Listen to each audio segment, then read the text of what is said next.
Welcome, Tony. Welcome, Joni. Thank you for joining us. Thanks for having us. Yeah, really glad to be here. Really excited and really nervous.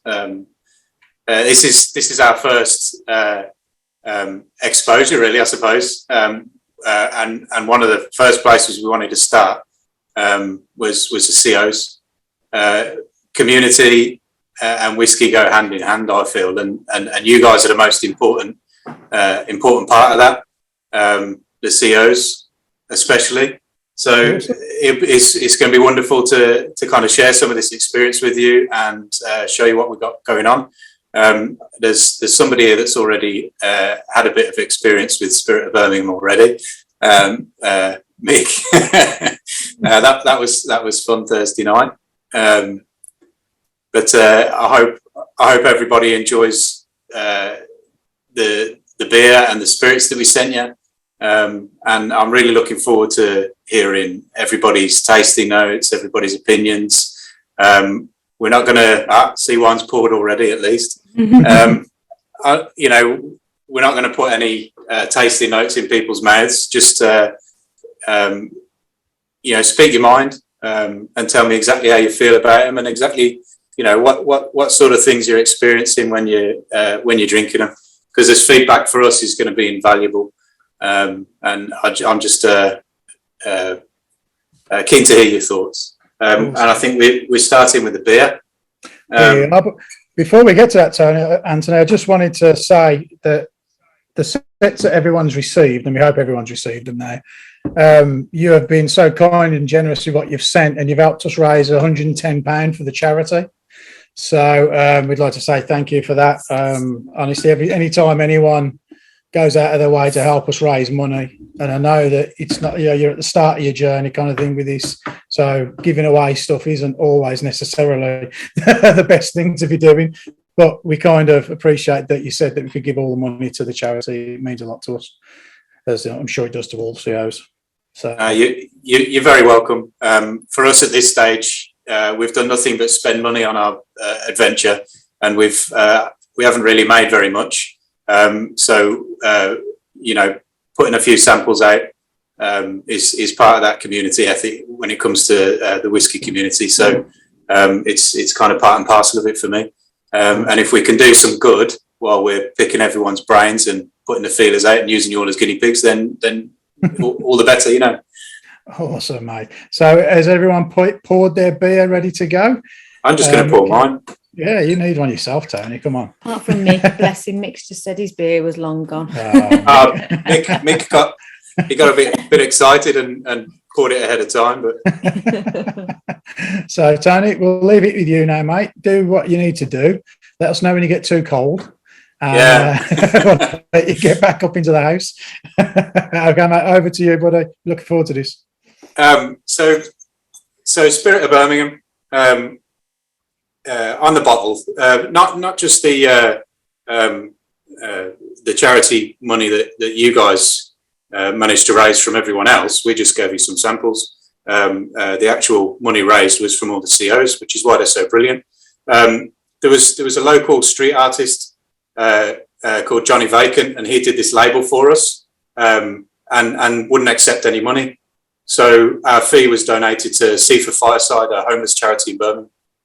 So this community spirit kind of runs through, and it kind of continues, and it's an awesome thing.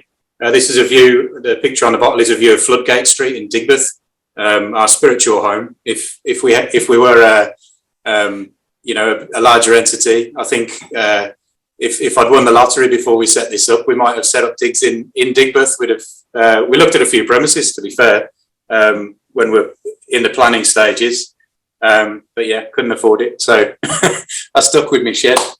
The beer is obviously a strong one, 7.5. It's just to be enjoyed in moderation, and it is born from the same mash as everything else we do. For what's in your bottles, it was literally stolen 50 litres at a time from the mash, and then hopped afterwards and bottle conditioned to create this beer. So the vodka that you'll be trying came from the same mother mash, and the new make as well came from the same mother mash as these beers.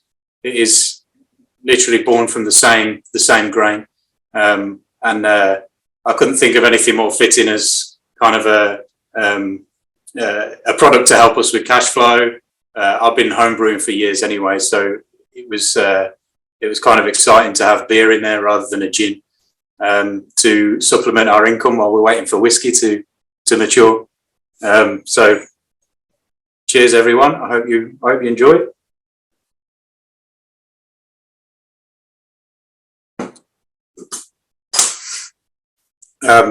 So it's a pretty small site that we've got here. It's only 27 square meters. And we were scratching our heads for a long time trying to figure out whether we'd actually be able to produce what we want to produce on site. But we decided that it was probably the keeping it simple was the best way to go, and we're going to grow into our business. So the tour won't take a huge amount of time, but I'm sure there's probably going to be some questions. I'm going to switch my camera around and then just give you an idea of the little layout and how I utilise the space to I don't know, create enough stock. Let's see if I can change the camera around on mine. Right. Let's have a look. Stand in an appropriate place. I can hardly get far enough away from the still to get it all in picture. But there it is. That's where most of the magic happens. This is an ice still, 500 litre. And this is what we ferment in and distill. I use these big blue containers here. I've converted them into mash tuns with stainless steel false bottoms for mashing in, and then everything's pumped into the ice still for ferment, and then it can be programmed to distill as and when I want. I don't know if you can see the screen there. I can program in like a pot still run will be set up for tomorrow morning. So I can program in a start time for that, and it can do it while I'm still in bed. So everything will be nice and warm and distilling when I get up. Limitations on the site. We had to go through the roof. I don't know if you can see that. When we got the still, it ended up being a half a metre taller than what we'd planned. So we had to make adjustments. I've actually got the roof extension on the top. It looks like a chimney. Everybody locally thinks it's a beehive. It's just clad in timber on the outside, and yeah, it does look like a beehive. But it's telescopic now. I had to make it telescopic in the end to take the extra height of the column. But this still is, you think of it like the Tesla of stills. During our planning process, we looked at lots of different copper stills as well. And with the expense of those in mind, we're really scratching our heads as to whether to go for something like this or not. And after actually years of research and talking to iStill over a number of years, we decided to go for it in the end. And it kind of makes sense for us as a new distillery in a town that's never had a grain distillery before, to, you know, look at things in a more modern way. And this still essentially gives us the capability to pot still, to column still, and run it as a hybrid as well. We can pretty much make any sort of spirit we want in there. And it's essentially a big kettle, no different to any other still, but fully computer programmable. So I don't need to be pulling levers and twisting valves for the duration of a 6-hour distillation run. I can be doing all the paperwork that goes alongside things. I could be filtering vodka and actually doing what 90% of distilling turns out to be, and that's washing up. So there's a lot of cleaning involved in distilling and brewing, for that matter, especially when you're making beer, because you need a very clean ferment to begin with. So I spend a lot of time with sanitizers, and I climb into that still. There is believe it or not, I do fit in there. And I have to climb in to clean the thing out. Have we got any questions coming through? I saw one or two pop up. People are giving some notes on the beer, and I totally agree with Nick's notes. He said it's the sweet malty edge. That's exactly what I thought it was, as somebody who drinks beer. Yeah, it's like that treacly, nice, malty, but sweet bit as well.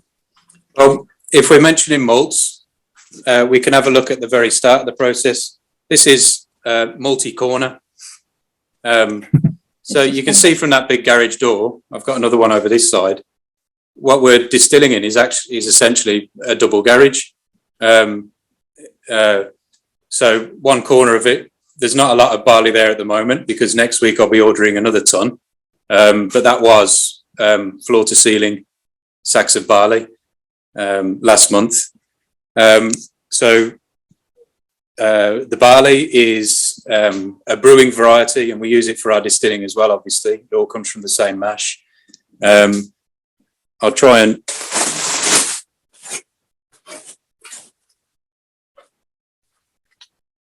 give you a look at some. So this is our chocolate malt. You've all got a test tube with all the grain types in there. So I suppose it'd be good to give you a little talk through what each one is and why we're using it. So if you start at the bottom of your test tube, you've got the main component, which is the Marisota barley. This is a heritage variety, which has been popular with brewers for decades and decades, since the 60s. And it's stood the test of time with brewing, but it's not particularly used in distilling because the yield isn't very high. Flavour-wise, it's amazing, and I've always used it as a home brewer for 2 decades of home brewing. But it's just yield really that is the driver for different grain varieties in distilling. Whereas my background as a chef forces me to drive more towards flavour than yield. And a benefit of being a small distiller, we've got no accountants looking over our shoulders, and we can do what we like. So I do. Joni probably rolls her eyes occasionally when when I start to buy more and more expensive ingredients, but I'll take that. So the barley at the bottom of the test tube, where it's all a bit floury on the outside, so that's the malted barley, the Marisota component. And then the next little bit is this stuff.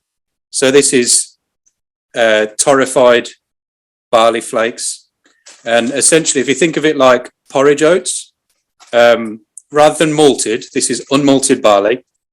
And it goes through a steam cooking process, and then it's rolled flat with the husks as well. And this element gives us a creamy texture to our spirits, and it adds a level of spice as well. We based our recipes on similar to an Irish pot still recipe, and we did lots and lots of different trials. We made lots of different beer types as well. We did 10 different beers, from a Budweiser clone with rice additions all the way up to like an Imperial Russian stout. And we did a beer of each, and then 50% of our batches we distilled, and we wanted to see what beer made the best spirit in our eyes. So that beer that you're tasting now is the one we decided on. actually a Budweiser clone made a very delicious spirit as well, but not quite as delicious as a dark beer. It wasn't quite a Russian Imperial Stout. It's a bit of a step back from that, and we made an addition of some rye in there as well from our original recipes. And Tony, we've got a couple of questions coming. Yeah. Does the still have copper inside? That comes from Tom. There is a small amount of copper, and I'll show you where. So just at the neck, the base of the neck, in here, there's what I still call a copper waffle. They're in the Netherlands. They love the waffles as well, but it's an aerated copper disc, and essentially the surface area of that copper disc is said to replicate what the surface area of the column would be had that been copper. But for me, that's just I left that in there as a safety net. It's not necessary for us because we're looking for a clean ferment, because we're making that beer as well. And I am a bit of a control freak, so I don't like to let things be in the lap of the gods. You know, as much as I love Scotch, a lot of the fermentation processes that go on are completely uncontrolled in massive vessels that get too hot and they're open topped. And I appreciate that adds some things to a ferment and to a spirit. But for me, if something's in that bottle, I want to have full control of those flavour profiles and the flavours that are created.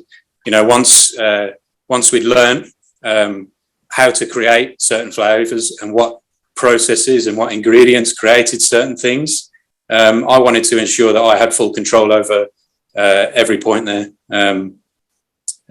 So that clean ferment, what we do is the stringent cleaning protocols, and then we sterilise the wash as well. So once our wash has been once we've gone through the mashing process and it's pumped back into the still here, I get that up to 83 degrees to sterilise that liquid, and then crash cool it within 90 minutes before we pitch the yeast. That way I know that anything that is created within that mash is done by the yeast and not some random bacterial infection that could have just been in the air and could waft in. Every time I open the door, it could be something different, and it could be giving me a different flavour profile.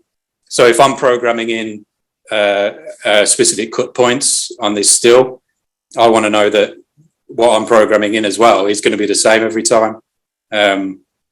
So it's important to me to get that, to have full control over that ferment and everything beyond it. Awesome. Luna's, I got a couple of questions for you, Tony, sorry. Did you need special permission to distill in a garage? Yes.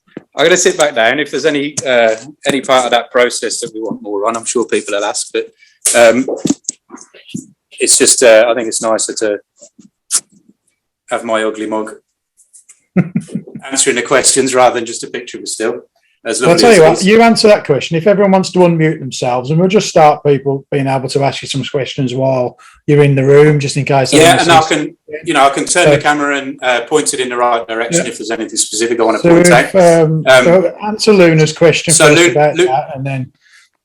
So Luna was asking about the special permissions. It was a bit of a weird one. Right up until April this year, we got our final permission from HMRC. And we weren't certain that we'd be able to do this right up until we received that letter. We were still like, ooh, you know, is it going to happen? Is it not? Birmingham City Council, we had to make a number of applications with them before we could even finalise applications with HMRC. And it was a bit of a grey area. Nobody was really sure whether it was something we could do. But that kind of gave me the inkling that, you know, it's just that nobody's done it before. It was a little bit of a grey area, and actually it was harder to get the licensing for the brewery than it was a distillery. The brewery element meant that we had to get change of use, but I kept saying to Birmingham City Council, I don't want a change of use. This is my shed. I just want to work from home, and that was the slant I was putting on it, just thinking that would make things easier for me. But because we were brewing it, they said that any commercial brewing of any scale required a change of use. And then when it came to the change of use, they weren't sure what to do with that. So it wasn't just going from residential to commercial. We ended up with a status of commercial building in connection with a dwelling house. So it's just like this mad in between little bit. But there was planning permission for the change of use. There was planning permission for the extension on the roof to take that column, which floor to the top is 4.5 meters. Then we needed, what else do we need from the council? Obviously, we needed our license, premises and personal licenses. And then we needed the distillery and warehouse approval from HMRC.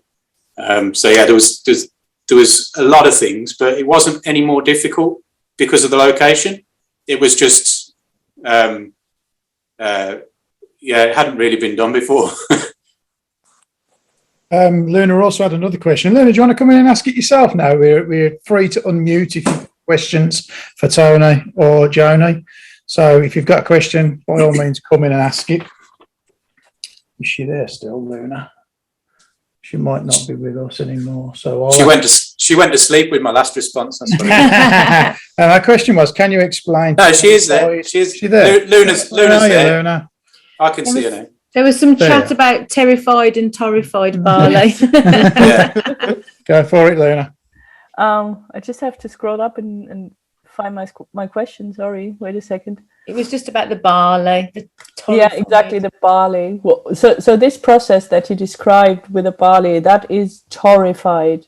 Yeah, torrified. Barley. So, okay. Just sounds completely new. And you usually use it for brewing or also for distilling? Yeah, well, in distilling, it's generally an Irish thing. Historically, the English they did. They put a tax on malted barley in Ireland, and as a tax dodge, the brewers and distillers started using unmalted barley, and that's really the precedent for using it in brewing and distilling. Essentially, you can get away with as little as 15% malted barley in your overall mash.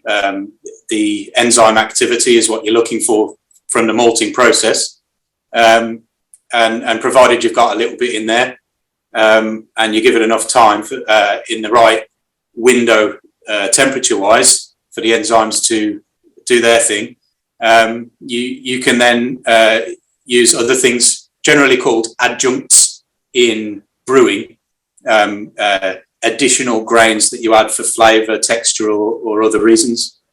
And I can sort of carry on from there, from the torrified barley. That kind of the next stage up on your test tube then is oats. So oats have been historically used in Irish whiskey as well. Very commonly used in historical pot still recipes.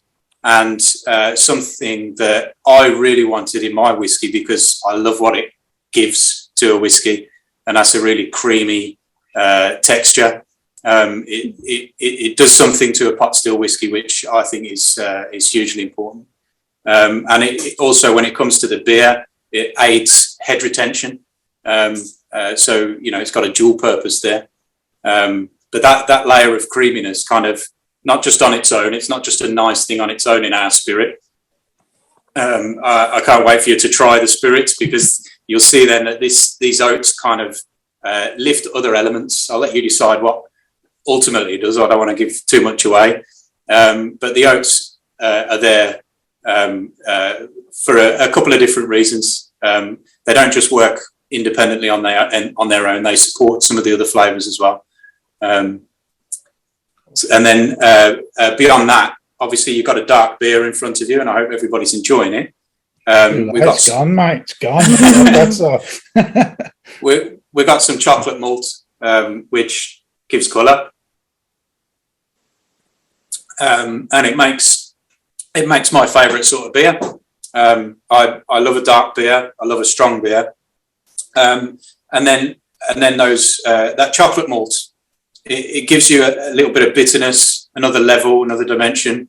I like the coffee flavours that it introduces with that bitterness, and ultimately when we did our 10 beer trials, where we made a spirit from every beer, on the spectrum, it was the darker end that gave us a greater depth of flavour that we really enjoyed, and so that's the direction we chose.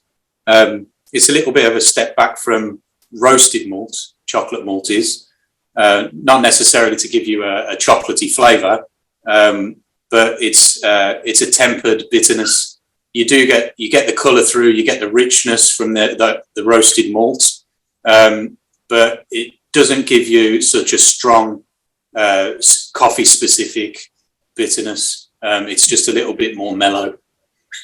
And then the very last grain we use is my gift to the yeast, is our Malted Rye. This stuff is amazing on its own, and when I get time to experiment a little bit, I want to make some beer with a bit more of this rye in. I want to distill it as 100% rye, not specifically because I'm into ryes necessarily, but opening a bag of this stuff, it smells like strawberry laces, which is just, as soon the first bag I opened, I was absolutely amazed by this aroma, and I was really wondering whether this would come across in the spirit. Now we only use like 2% rye in our mash bill, and I say it's a gift to the yeast because from my experience baking, some people will know, but a lot won't, that my background is as a chef, and I even cook at home as well, and I love baking, and one thing I did, especially through lockdown, was mastering sourdoughs, and if ever your sourdough takes a little bit of a dive energy wise, you give it a spoonful of rye flour and it just energizes the little microbes in there. The yeast absolutely love it. So it's just like a little bit of it aids fermentation, but yeast loves rye, so I give the yeast a little treat. That's awesome, Tyler. We've got another couple of questions. What do you want us to drink next, mate? So people can just get it ready in the glasses, give it a little bit of time to breathe. What would you like? The vodka is 43%, and a lighter flavour profile overall. So it makes sense to go with that, and then move on to the new make. Okay, awesome. So while everyone's pouring that, Dramaholics had a question. If you want to come in, guys, and ask your question. You always pull me in. I was just curious as to whether the beer had a short shelf life or if it was just coincidence with the bottle in that we've got. Just because if we were to buy Christmas presents and stuff, is there an expiry that's going to be on those, or? So the bottles we gave you, it says December 21 on there. These will last years. Anything over like 6.5–7%, will last, unless there's faults with the beer, which there shouldn't be, because I wouldn't have released it if there was. You can taste faults in a beer when they're young and fresh. If there's specific faults in the beer, then they would change over time. They'd never be, bad. They'd just be different. But there's no faults in the beer that I've sent out, so you should expect it to last for as long as you want it to. It's not just a forced thing that you have to put on the label then. We got to put something, and then we decided initially to put 6 months on the label. The labels came 3 months before we actually released anything, so then we had 3 months on our beer. But it is literally something we could put a Sharpie through and not worry about it with our future batches. But anything that any bottle conditioned beer of of quality above 6.5%, 7%, even lower than that. You know, a 5% beer will still last. It's the only thing that would, you know, the integrity of the closure at the top. You know, if you know, there's nothing to say that it wouldn't last years. So don't worry about that. Oh, no worries. It's just one of those. I just noticed it and I thought, Secret Santa presents incoming. Okay, and Nick had a question as well. Nick, would you like to come in? I'm going to do a bit of fanboying first and just say how fantastic this is. So my hobby is taking the dog for a walk and wallpapering. So this is phenomenal. So well done for having the bottle and the balls to do it. I'm dead jealous. I think it's great. My question's less fanboy. It was just about the beer, really. About it's a very English question, Tony. What's the best temperature to serve it at? Are you probably straight out the fridge, or are you letting it sit on the side for a bit first? No, I like it straight out of the fridge. I like a chilled beer. I get that this style of beer is just as drinkable, kind of 8 to 10 degrees, rather than 2 to 4 degrees. I tend to drink it straight out of the fridge. 8 to 10 degrees is kind of the generally accepted thing for this style of beer. But then, yeah, there's, you know, each to their own. If somebody wants to drink this at like room temperature, then, you know, it's not my thing, but it carries a hell of a lot of flavour even straight out of the fridge, doesn't it? It works really well. Well, this is it really. I don't I've always drank beers like this, and I always drink them straight out the fridge, because of the type of beer it is. It's not something that you throw back anyway. And I think by the time you get halfway down the glass, it's kind of that chilled edge is kind of gone from it, and you do kind of get I do notice the different experience you get from it as it kind of warms up in the glass. So in answer to your question, it does, you know, whatever your preference is. If anybody buys the beer, they buy a pack of 6, so you've got six hits at it to get the one you like, and then you can buy some more. So I'll do that now. I'll order some and I'll do a different temperature range. It'll be great. We've put a link in the chat already, so if you want to just use it. Just before any of the COs do that, we have set up a little discount code for COs. So we've got a 10% discount organised for you. It is COs Rock. That's CO''S space rock. And if you type that in, you'll get a 10% discount on your order. That's valid until the 31st, I believe. So you've got a week to figure that out. I did have a little issue with my iPad putting that discount code in, but it worked on 3 different phones and my laptop. So I don't know if it was my iPad. If anybody has any difficulty with that code on an iPad, try and find somebody with a laptop with a Windows device.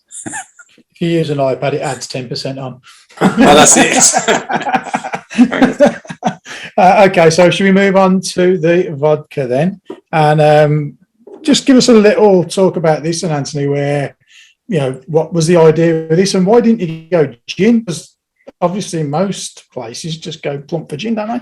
I was thinking, so gin's not my, I won't say cup of tea. I do drink it, but it's, you know, it doesn't excite me.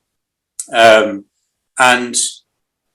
there's also this gin gate in startup whiskies where distilleries have produced a gin and then use the same equipment to produce a whiskey, and you can taste it.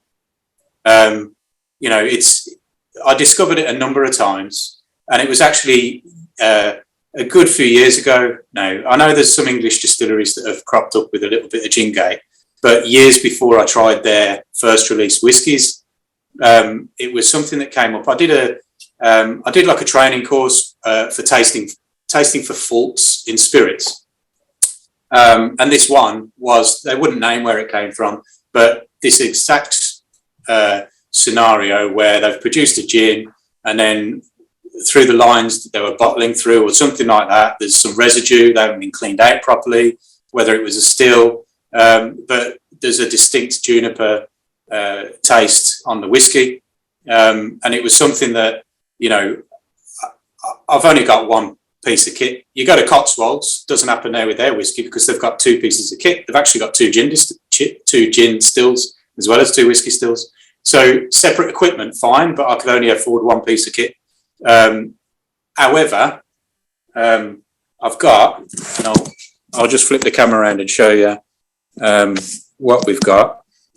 This, it's cute, isn't it? This is the baby eye still. So this was our it's a 6 litre R&D still, which we've finished doing the R&D now. So I'll be making some very limited batches of gin on that. I've got a separate column that I can swap out, so there'll be no kind of cross-contamination if we want to do any further R&D anyway. I don't suppose there's any way you could explain to us what that does, because when you told us what it does, I found it so interesting how it works. Is there any way, the little one, is there any way that you can just explain the process of how it works, Tony? Yeah, well, yeah. So let me go back there. So essentially we have a laboratory stir plate which sits in the bottom here. This is just a square kettle. It's got a heating element in there, electrical heating element. It's pretty basic, pretty off the shelf. And then you've got the column. So this stainless steel column is packed with what's called spiral prismatic packing. So literally from bottom to here, where the collection tap is, you've got loads and loads of little spirals of loads of little stainless steel spirals. So what happened, and it's the same in the big still, in that in this big column, it's just a larger, literally just a larger version. All these copper spirals create reflux. So vapors come off the heated liquid and rise up the column.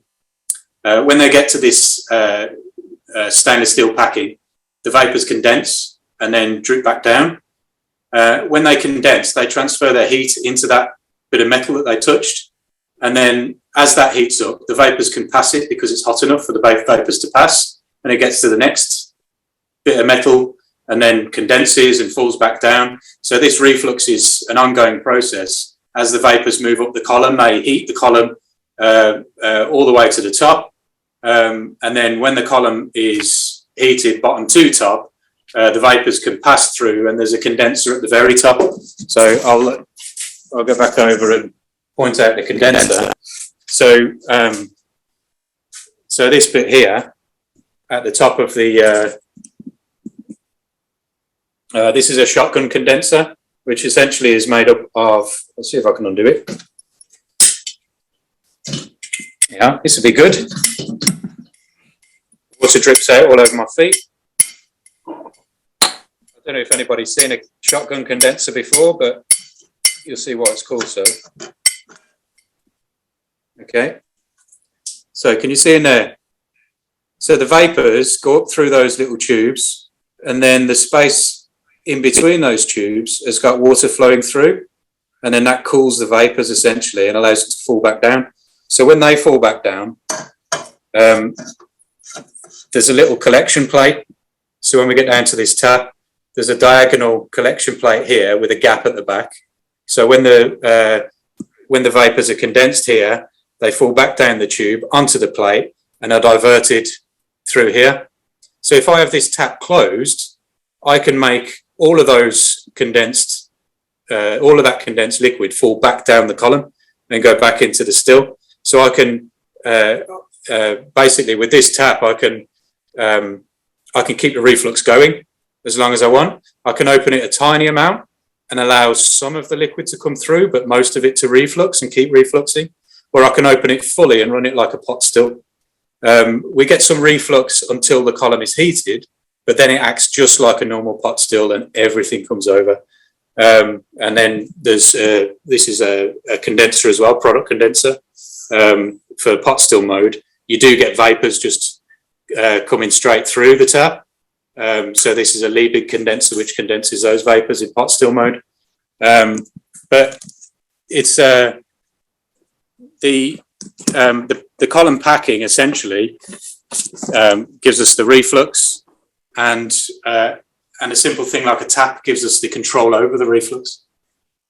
In the big still, that simple tap, that valve is changed for what they call the robot, and essentially it is like a massively over-engineered tap, but it's got 3,500 increments which I can program in, so it can open a tiny bit. And during operation, when I'm making a vodka, for instance, I want the product to be coming off at 96%. And what the control mechanism does is it opens that robot, that valve, a tinier bit. So if 96% is coming off, it'll open. So like every 5 minutes, it'll open a bit more, 96%, open a bit more, more productivity. If that 96% drops ever so slightly, that's detected by the temperature rising in the column. It starts to close then in increments, and then it finds this sweet spot for me, essentially, where that's really what the column packing and the fancy robotic tap is all for. It's about being able to make vodka on something that's 4.5 meters tall rather than 40 meters tall. But as soon as like most of what I'm doing outside of the vodka, so for the whiskey side of things, I'm running it all in pot still mode anyway, which essentially I get some reflux while that column's heating up. But once it is hot, it just acts like a normal, like any other pot still. Awesome. The vodka is getting major love in the chat. Don't know if Joan is tracking it, but it's getting some lovely notes are coming through. Does anyone want to come on and just give their notes? Alan, have you been trying it?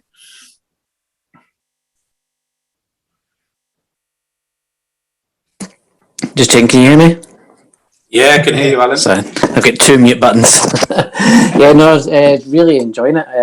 It's both the beer and the vodka, and I've tried everything so far. I've been really enjoying it. That beers, like you, I love dark beers. Now and again, there's a lot of dark beers have kind of went to me very, very high on certain flavors, and you kind of get away from what makes a dark beer a good dark beer sometimes, like sometimes they concentrate on like a chocolate or a spice, but this to me is just back to those kind of old school, very balanced, lovely notes sort of thing. Really, really enjoy it. It's the sort of thing that you can, even though it's strong, can drink that all night just so easily, And then what was surprised me about the vodka, when moving on to that, on first nose, it reminded me of whiskey you make rather than vodka. Like, I wasn't, in my head, I was like, did I pour the right way around?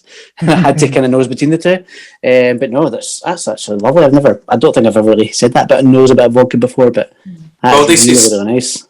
This is something that kind of, in answer to the previous question about like, why am I not making gin?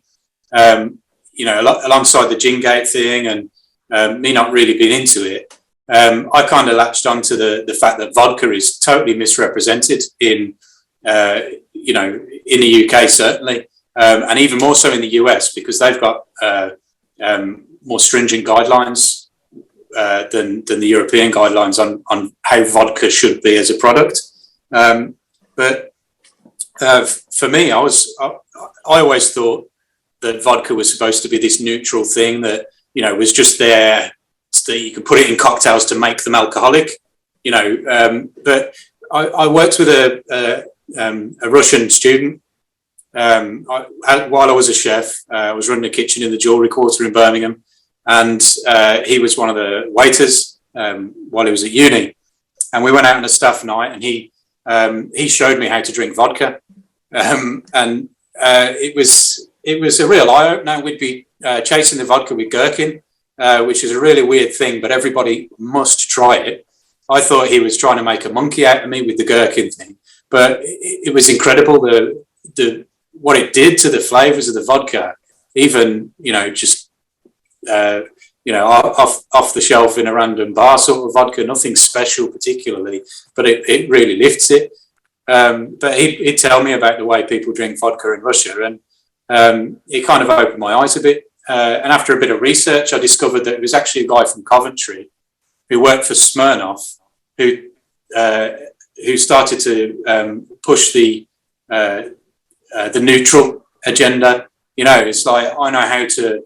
He was just a marketing guy essentially, but a genius for Smirnoff, because it made them the most popular vodka brand in the country. And his idea was, we'll go with this triple filtered, and all the best vodka should be, completely neutral. And that's, and that's all well and good, but vodka isn't and doesn't need to be. There's plenty of vodkas out there with texture and flavour.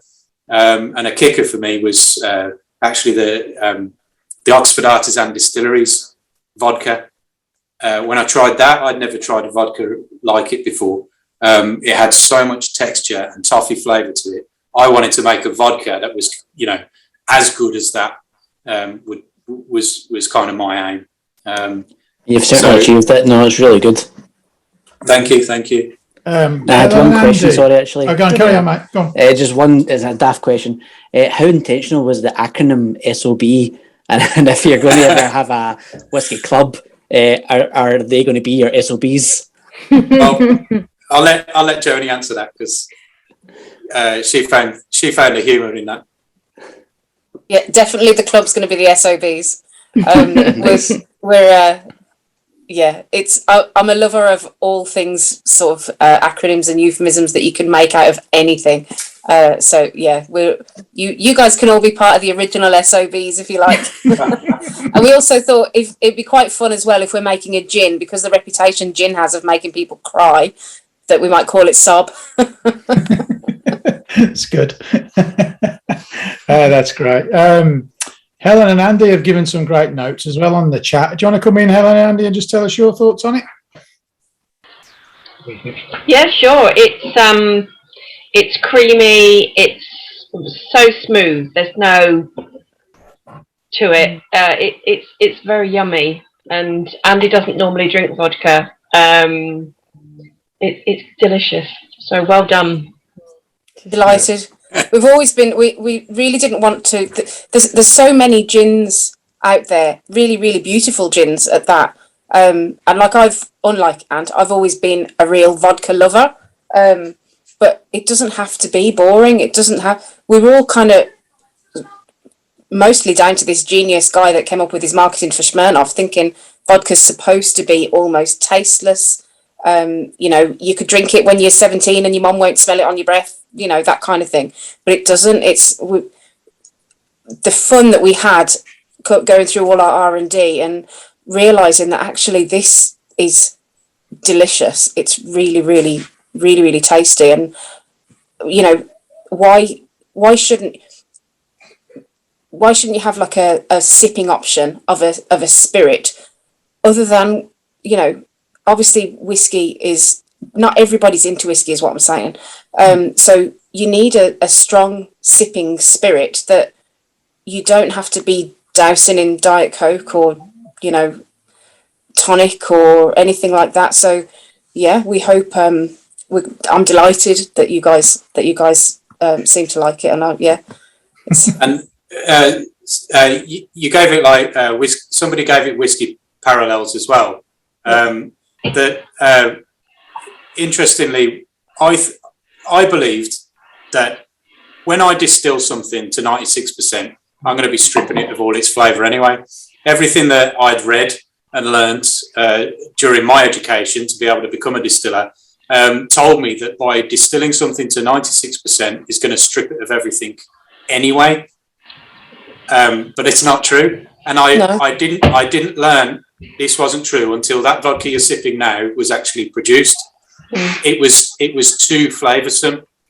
To me, it wasn't distinct enough from the new make, and I don't think it would have been recognisable as vodka. So, contrary to what we were planning to begin with, what you're sipping has been charcoal filtered through 3 feet of activated charcoal. Now, we weren't planning on charcoal filtering. I'm a bit of a purist when it comes to my food and drink. Yeah, he had to be bullied into that. Yeah, it's fine. Just say it, and you were bullied into it. It amazed me that after such an intensive distillation over a long period of time to a high ABV, that it amazed me how much flavour was left in there, and agreed that to be recognisable as a vodka, we got to knock this flavour back a bit, and that in itself was like, I'm taking flavour out. Am I? Not really. But it just wouldn't have been marketable as a vodka without it. So I don't know what other vodka producers are doing that.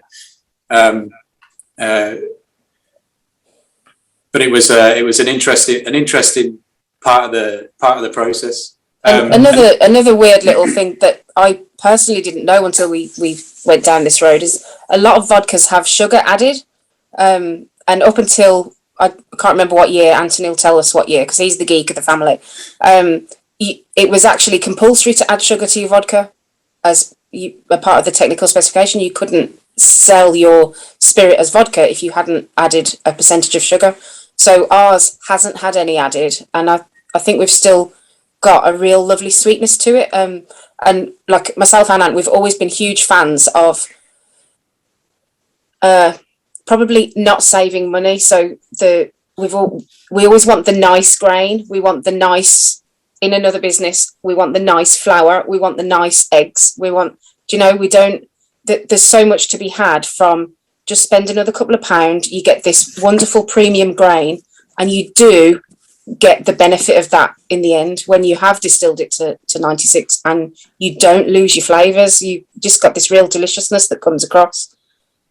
It's the getting what you pay for, isn't it? Well, it's a good point. I hadn't really considered that. Essentially we're putting that amazing ingredient in at the beginning, and even after a vodka process, we've still got a huge amount of flavour coming out at the end of it. Luna asked a question, going quickly back to the charcoal filtration, just on how it works, what that process is. Really, really simple. It's a tube filled with activated charcoal with a tap at the bottom, and you literally proof the vodka and then you pass it through, and that's it. It's the way that charcoal filtration works is that there's capillaries in the like small vein types of tubes that just naturally run through the charcoal, and they have varying sizes, and the idea is that small molecules like ethanol and water can just pass through, and larger molecules, the flavour congeners essentially, will get trapped as they're going through the filter medium. So I know in the whiskey biz the whole filtration thing is it can be a hot topic, but when it comes to vodka, I mean certainly with our vodka, it was a necessity for it to establish itself as a vodka. It makes my heart bleed to be stripping flavour out of something I've produced. It wasn't vodka without that. Now, an ordinary vodka, there's plenty on the market that go through charcoal filtration, and fundamentally, I believe that those people are looking for a neutral product. I certainly wasn't looking for a neutral product, so we've carefully gauged the amount of charcoal that we subject our spirit to, so that obviously you're tasting it, guys. It's not all stripped out. We've just tamed the beast, as it were. Yeah, just the minimum amount of filtering. Yeah. We've got another couple of questions, if you don't mind answering them. One from Richard. If Richard, you'd like to ask your question? Hey guys. Hi, Rich. Loving this vodka. Thank you. Again, not a big vodka drinker, but it's lovely. It initially reminded me of like rye new make. It's got quite a body to it. Yeah, lovely. I was asking where you get the charcoal from, because presumably it's not the stuff you get from your forecourt or B&Q. No, it was just a specialist online supplier. It's nowhere fancy. There's The Shell garage. No, but it's a food grade activated charcoal. It's not difficult to find, thankfully. A lot of things were, but the charcoal was quite easy to get hold of. And I built my own filter. I built my own mash tuns. In order to save money in a lot of places, there were certain things I could have spent thousands of pounds on, like a charcoal filtration system. But I actually ended up making it for about 25 quid. Yeah. Instead, this to get sent to B&Q a lot. So you might not get the charcoal from B&Q, but everything else comes from there. I did have one other question actually, which was, and sorry if I missed this, but where are you actually warehousing the casks? Is that in the same building or? Did you say the casks plural or just the cask? Because there it is. Hey! This is where we're warehousing the cask, and over the next few days we'll be picking up our. Hold on a sec. I just want to zoom in on this. The first signatories on the cask. Look at that. Can anybody read that?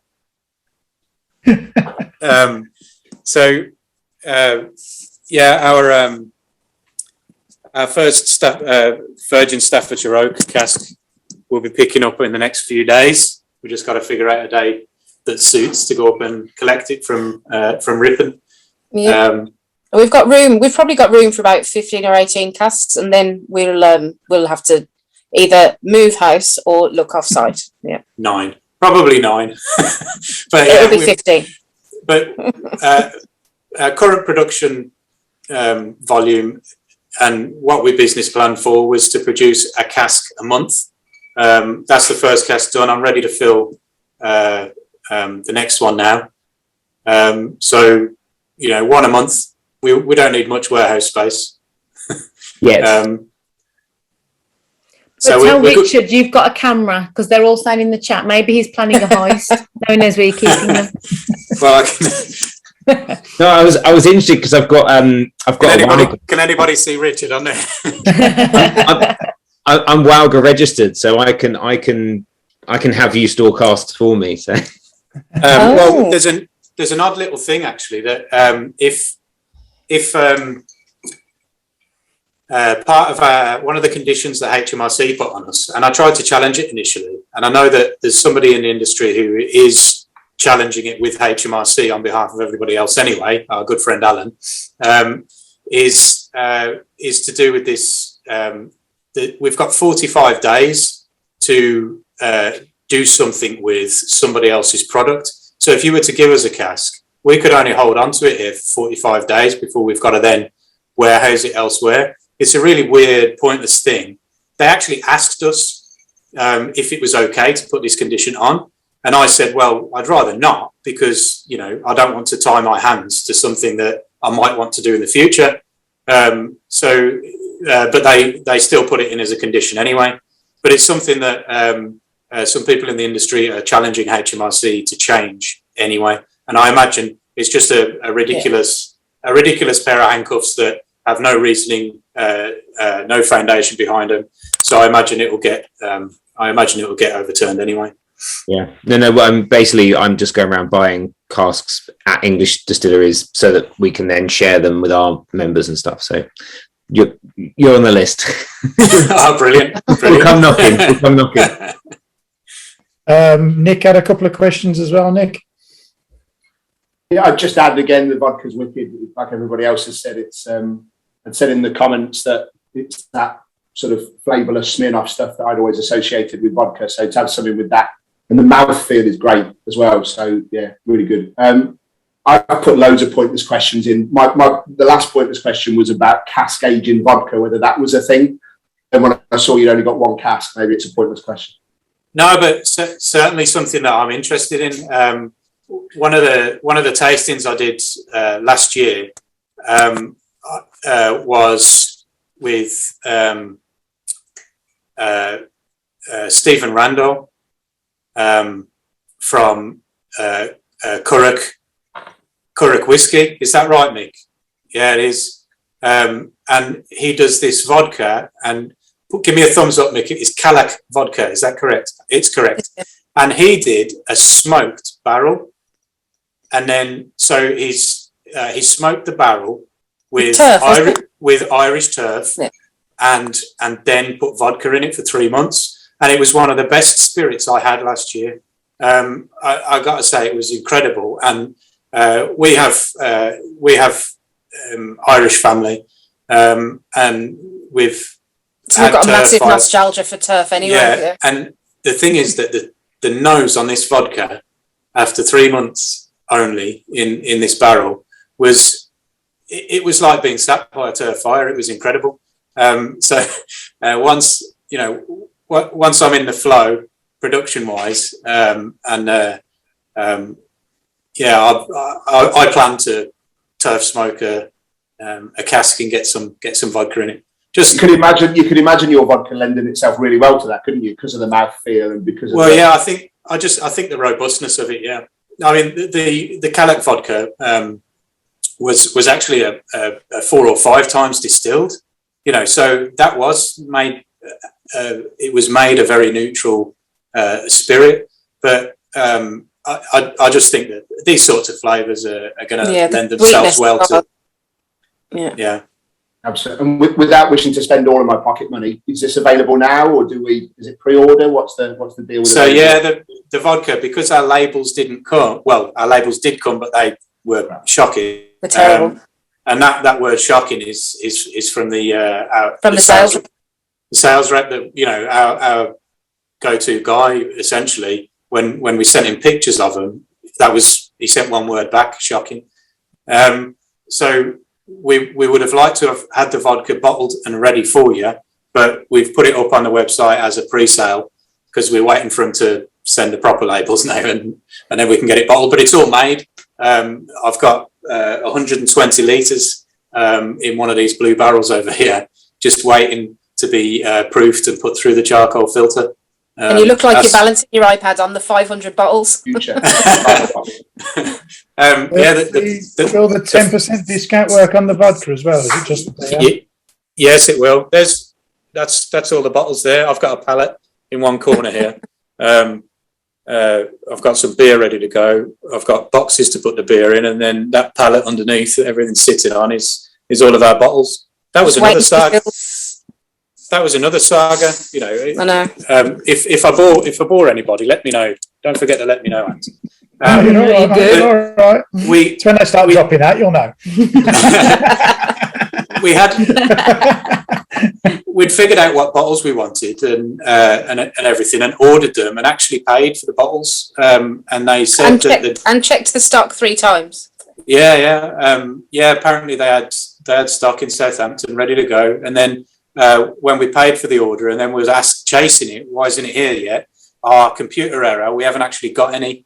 It'll be a couple of weeks, and then a couple of weeks. We've waited this long already, and then within a week they email back again to say that actually there's none in the country, and we've got to order them. There's none in Italy either.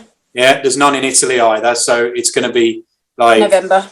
Yeah, end of November for the bottles. So then they did send a suggestion for a different bottle, which we actually loved. So we're like, okay, they're in stock. We can have them now. Let's go with them. So we got this different bottle in. We had to redesign the label in order to get this, to get the label to suit this new bottle.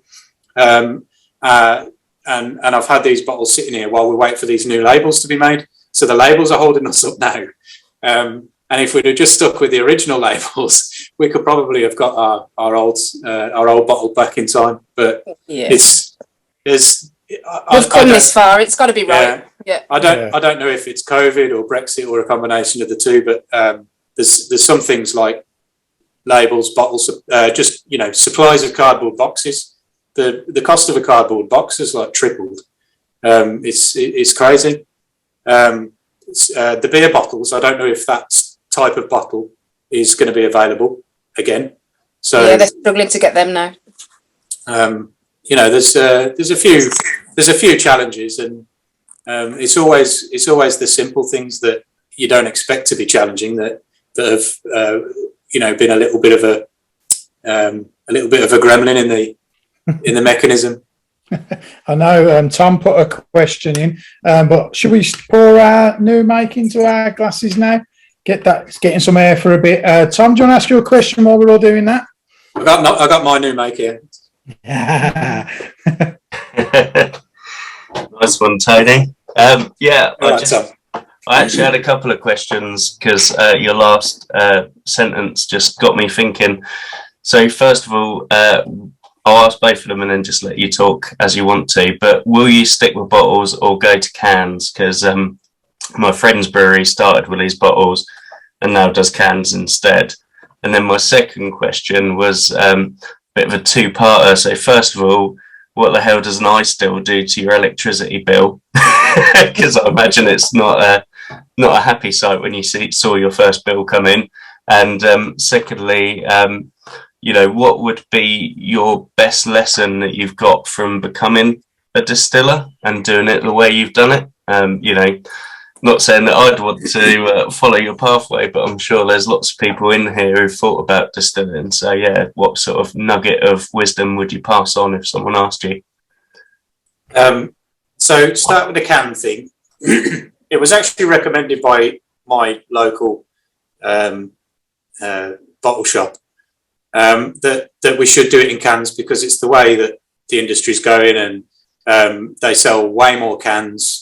And they've had products that was bottled, and then they switched to cans, and it's sold quicker. But we are limited by our scale a little bit. And I looked into getting small canning machines, or you can actually get people to turn up with a canning machine and do it for you. It's an incredibly messy process, which in itself really puts me off. Do B&Q not do them, Tony? No. I spoke about being a clean freak earlier, but you put the can on a machine. It's called a sealing machine. So you fill the can, you put the lid on, you sit it on this pedestal, which spins round as it seams the top and seals it, and it throws your precious juice all over the place and makes a horrible mess. I think for our scale and the fact that it is a secondary product for us, whiskey is our primary product, that it'll and the fact the type of beer that it is, a high ABV dark beer. There's still plenty of continental beers of that style that they're in bottles, and I'm happy to kind of stick with it. But no, I get the question. I understand the reasons why people go to cans. But I just think the bottles suit our scale of production better more than anything. You've been very greedy with 3 questions, so I had to write them down. iStill electric. So the iStill is actually really thermally efficient. I've compared an iStill to a traditional still. In a way that I kind of like, I don't know, an analogy that kind of gets it straight in my head is that you've got a Tesla, which is cutting edge and as efficient as technology allows it to be at the moment, and then you could have you've got a 100-year-old car that has got a hole in the petrol tank and is leaking energy all the time. The black stuff that you see covering most of the iStill is actually a really thermally efficient insulation. So it really doesn't lose very much. And I was actually shocked the other direction with our first electricity bill. I thought it would be double what it actually was. It's fine. It's about half what I was expecting, which is amazing. And I don't have to have it on full blast. It's completely controllable. I can select a percentage power for heat up. So as you might know, it's more energy efficient to have something heat up at a lower power over a longer period of time, provided the piece of equipment is insulated properly, which it is. So I make use of the technology and have it warming up slower while I'm in bed, so that it's hot when I come down to the shed. So yeah, the electric bill's fine. It's designed to be efficient, and we put efficiencies in elsewhere as well. Like during our mashing process, the water's heated up in the ice still, and then goes through my homemade mash tuns. But it's a pretty short space of time from the mash tun back into the still again. And I've only got like a 12 degrees to heat it up again, to sterilize it. So from that point of view, it's actually incredibly efficient, which I kind of like that sort of thing. Then your best lesson.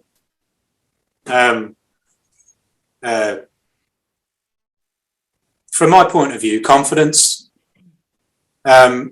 We were always kind of scared that we get rejected at every point along the process, because, you know, we're just regular whiskey drinkers like you lot.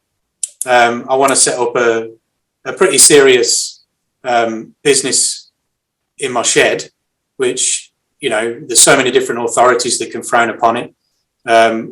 When we were getting our premises license, we had to send out details to 16 different concerned authorities when it came to the licensing side of things, and that's just the license to sell alcohol. You know, there's so many barriers to enter this market. There's so many brick walls to the information that you just can't see through. But I wish I'd have had more confidence that this was all going to work out in the end, that what we wanted to do and what we thought we could do was actually possible. Because it seems along the way that nobody actually wants you to do it. Yeah, you can imagine that a lot of people just knock it on the head halfway through the application process. And I wouldn't blame them, because it is like an admin nightmare. And so many people that you are sending all these applications to and information to, they don't do it often enough that they know the rules themselves. So you just got a little fight all the way. We're going to keep on with the Tom show at the moment, and he's got some awesome notes on the new make. Tom, do you want to come in and give your notes on the new make? Good. Well, thanks for answering those questions, Tony. That was fascinating. Yeah, I was just thinking I get quite a lot of rye through on the nose, some rice cakes, popcorn, sort of saline and a bit of dried fruit behind it. And then on the palate, I get almost like a toasted soda bread and then some yogurt, like raspberry yogurt. Like, I haven't really got that much further into it, but yeah, it's really nice, really interesting. It's not overpowering as some new makes can be. I think it's got something interesting with that rye kicker to it without the rye taking over from all the other ingredients. So yeah, I'd say quite nicely balanced. So yeah, thanks. Cheers, Tom. Cheers. Nick, Thank you. your notes are coming in as well. Do you want to tell us yours?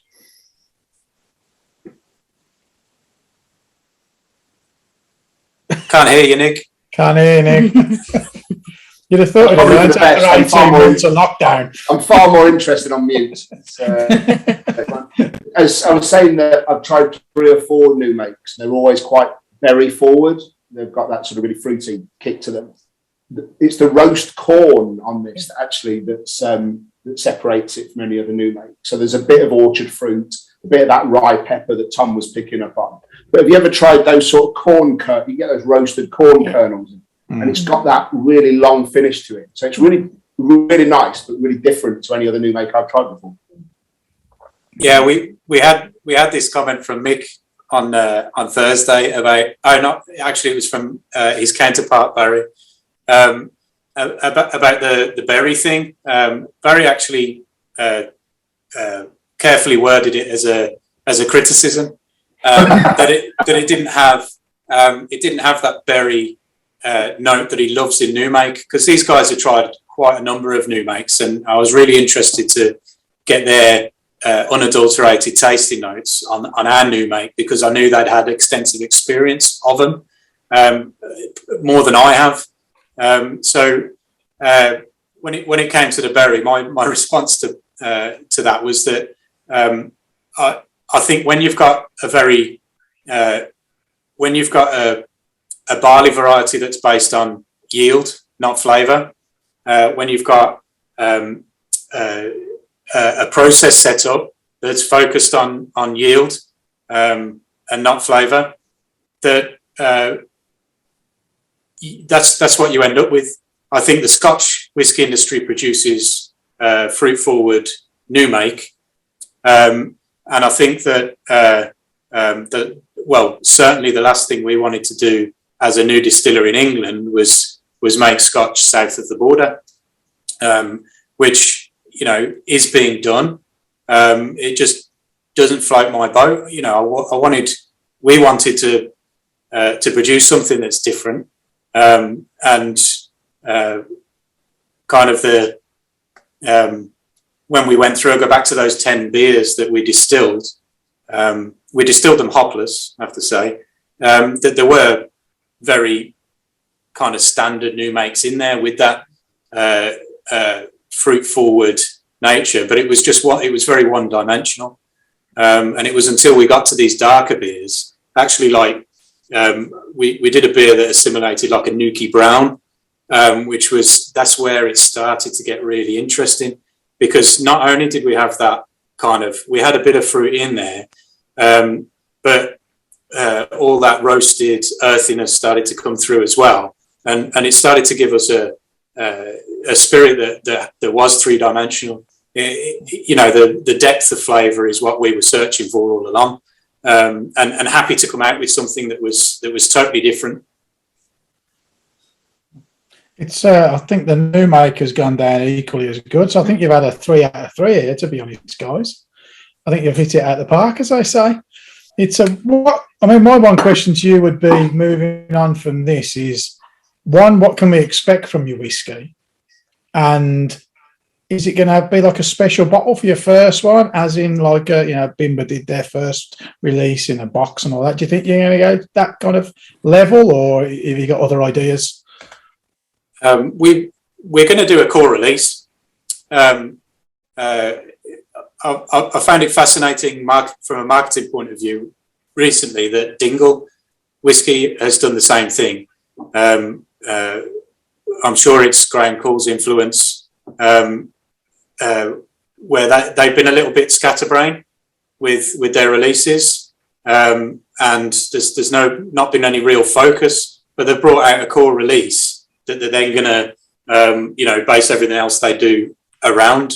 They'll have some special releases here, there, or wherever, but essentially there will be a core element, and that's what we've always wanted to do. Is I've followed Bimber from their beginning, and been really interested in their progress, invested in their first bottling, and then and bought a couple of bottles afterwards, but then kind of lost, I lost what they were trying to do, and I think they became a little bit of a victim of their own success, in that they were never able to supply the demand that they managed to create. And I'd love to be in that position in 3 years' time, but I think we want to be a little bit more focused and have a core release. Start with the core and then play, then have fun around it. Yeah. Just like Dingle do now, you've got that single malt, Dingle single, and then there'll be special releases as and when beyond that. So our whiskey for the next 3 years will be going into some will be going into ex-bourbon, and some will be going into the Virgin Staffordshire Oak. And then the first release will be a combination of the two. Awesome. Any chance of a CO cask? Well, In the future, maybe. We'll have a chat about it then. Your name's already on that one, isn't it? That's mine. Yeah, I own it now. It's my name's on it. Guys, has anyone got a question before we move on to the final part? Anyone about any of the things that you've drank tonight? We can backtrack to the beer, whatever you want. Anyone got any questions? My battery's going on the iPad, so I'm going to have to go back up to the house. So if anybody wants to see any part of the distillery before I go. Okay. Anybody want to see anything? Or we all good? We're all good to let him go. Well, to be honest, how much percentage you got left, Tony? Because we've only got a few questions for, and then we can call it a night anyway. Okay. How much you got left? No, I got 10%. So that's cool enough. So I think we all agree that we're all looking forward to seeing where you're going from here. To be honest, it's really exciting. The fact that you're a CO as well. I mean, and that is a bonus, because if anyone's got any questions from now, if you think of something, you're in the Discord chat, so they can ask you directly, can't they? We can. You're there to be asked any questions you want to ask him. But there's a few fun questions that we always ask our guests at the end, and I'm sure Luna knows which one of them is going to be. But we'll start off with a not so funny one. What's your personal favourite whiskey at the moment, guys? What would you reach? So you finish this chat now. You're going to go back up the house to have a whiskey. What are you reaching for? Not your own. I had some Bladnoch. My sister our older sister went up to Scotland, and she actually sat around a table with Jim Murray and had a VIP tasting at Bladnoch. Now, she's not particularly into whiskey, so she just said she was driving, brought me back the tasting samples in little bottles, and then a bottle of Bladnoch as well, and I'd never had any before. So it's a Samsara, which is a Californian red wine, an ex-bourbon mashup, and it's quite nice. It's a weird one that it's like you first drink it and there's nothing to it. It's like this because it's 65 quid a bottle, and this is really naff. But after 15 minutes, then in the glass, I don't know what is happening during that time, but whether it's just warming up or whatever. But it just opens up and it's like marmalade on toast then. Which is lovely. So I was enjoying that last night, and I'll probably go back to it. Brilliant, Joni. What about you? What will you be reaching for? Doesn't have to be a whiskey. What's your kind of spirit of choice at the moment? I don't know if I'm pleased or ashamed to say that I'm much more of a tart when it comes to my drinks, and I will try anything once. I'm learning slowly the tasting notes and things like that. And I know from having a conversation with Nikki before, I've always been a little bit unconfident with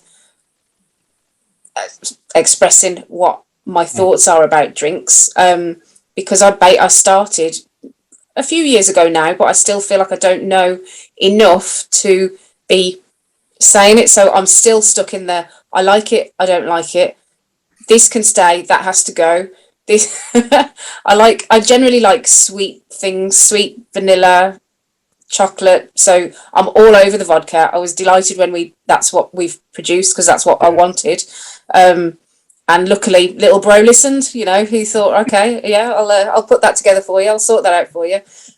But yeah, otherwise I'm slowly learning my way around the whiskies. But still my go-to would be a nice vodka, a nice strong, awesome sipping vodka, or so sorry. Excellent. This next question's the one that everyone seems to hate to have to answer, and people can't wait. If it's the one I think it is, no, it's not. Is it not that one? Yet. People are talking about it in the chat. Come on, get to the question. Tell us one thing about yourselves that we might not know, or that we don't know. It doesn't have to be whiskey related. Really. It doesn't have to be whiskey related. Go on, Tony, you're first. I don't know. Ask the question again, and I'll. Oh, you're just biding for time now, aren't you? Yeah, no, but I'm going to think about it. Joni's thinking as we talk. Tell us one thing about yourself that we don't know. What would be really interesting? Anything? I could come up with something really boring, and then like 20 minutes later, I'll be like, "Oh, I should have said that." We'll put it in the Discord. Tell us the boring one. Put it in the Discord later. You've got another business. Tell them about that. They might not know about that. Oh yeah, okay. Well, one of our other businesses is street food. So the Tony Pancakes thing comes into effect because we set up a pancake stall, a crepe stall, about 10 years ago, and that was incredibly liberating. I'd been a chef for 20 years up to that point, and I had one of my kids at that point when he was 18 years old. I left chefing to pursue this career as a street food chef, and although it was a very simple product, pancakes, it made sense to me as a chef to try and make it the best pancake anybody's ever eaten. So we use organic flour grown locally and ground at an ancient watermill. Our eggs come from a local farm direct the day they're laid, and milk from a local chickens dairy. are all outside. Yeah, it's things like this. You know, the provenance, the ingredients were super important to me, and we did really well. We hit the street food biz at the right time, just as it was beginning in Birmingham, and we had a blast doing it. Unfortunately, and I'd be doing it now. You know, I should be out on a Sunday actually serving pancakes, and the plan was to continue doing it whilst I'm distilling as well. And it breaks my heart that COVID just basically destroyed almost completely destroyed the business. We've got a guy working for us, and we concentrated on keeping his diary going while I concentrate on distilling. But hopefully next year I'll still be able to get out and flip some pancakes every now and then. Brilliant. And I've got the one, and Joni probably knows, so she should say it. I know what I'd be saying in answer to the question for Joni. Go on, Joni. Yeah. What would I tell them that they wouldn't know about you? Oh, they don't know anything about me. I know, but what's the one thing? Do you want me to tell them? Go on. She can hold the liquor, I'll tell you that. So Joni is a world champion Irish dancer. Oh yes, yeah. I did know. You know, she shrugs it off like it's nothing, but she was always a fabulous Irish dancer and won a world competition. World championships. 1999, so a little while ago now, but yeah, I have a gold medal. Yeah. Bigger than the Olympics in Ireland, so. Right. And that'll be in part 2 of this chat. I'd need to get a little bit more of our vodka down my neck first. Right, before I ask the next question, I need to get Luna's face on the screen. Where is she? There she is. Okay, so final question of the night. Do you want to ask it, Luna? There is only one correct answer to this question, right? You know that. Is Die Hard a Christmas movie? Yes. Yes. Straight. yes. It splits the CO straight down the middle. That's not going to land well in the Lunaverse, is it? Lunaverse. There you go, Luna. Everybody else can just leave now. You've got to be outnumbered now, Luna. Everyone says yes. I'm pretty sure Mick didn't. Guys, we're going to call this a day because I think Tony's probably on to about 3% as we speak. And he's probably got no feeling in his fingers because it's so cold in the garage. Joni's up in my house now, so I'm going to go up there anyway. Okay, cool. Look what he's left. Look what he's left me alone with. You're not alone with that, Joni. No way. Guys, it has been a pleasure. Thank you so much. We wish you all the best in the future. And Thank you so much. You can put them in the Discord. They will be in the Discord. Like you said, he's going to be back up at the house. So if you want to ask any questions in Discord, jump in there and fire your questions This was off to 'em. great. Thank you, guys. Thank you all for joining us. And It's been we're over the moon that you like it. It absolutely means the world. So thank you very much. Can you just tell them quickly again where they can buy it from? What's the web address? spiritofbirmingham.co.uk. I did put it in the chat twice. You did, good. Yeah. Spiritofbirmingham.co.uk, and don't forget your CO's 10% discount, which is CO's CO' rock, and that'll give you a 10%. And that's till the 31st. That's till the 31st. Yeah, so that's it. Thanks, Tom. I'll send you put that in the. Yeah, Luna, I think you're not here, are you? Where are you? No, I'm in Germany. Oh, okay. We are just about to. We've got friends and family over in Ireland, so we're going to do a couple of test parcels over there, and then as long as that goes well, then yeah, we'll be able to send it elsewhere as well. Wow, that's great. That's also great for Frank. Frank is will be interested. in the Netherlands. Yeah. But yeah, we'll do the test package to someone that we know, just in case they get upset by duty bills or something. So we'll trial it and let you know. Awesome. That would be great. That would be lovely. What we'll do now, actually, a few people are asking about a crap chat. We can't do it, but what I'll do is I'll set it up on the Zoom. So if anyone wants to jump in, you can do that. I'll put the link in the Discord. So anyone who wants to jump back in and just have a chat about what we've talked about, you feel free to. Unfortunately, we won't be able to join you, but I'm sure we can leave you guys to enjoy yourselves. Okay. So thank you for joining us. Thank you so much. It's been a pleasure. Thank you so much. Cheers, guys. Thanks, Have a good week. See you later. Bye-bye. See you. Bye.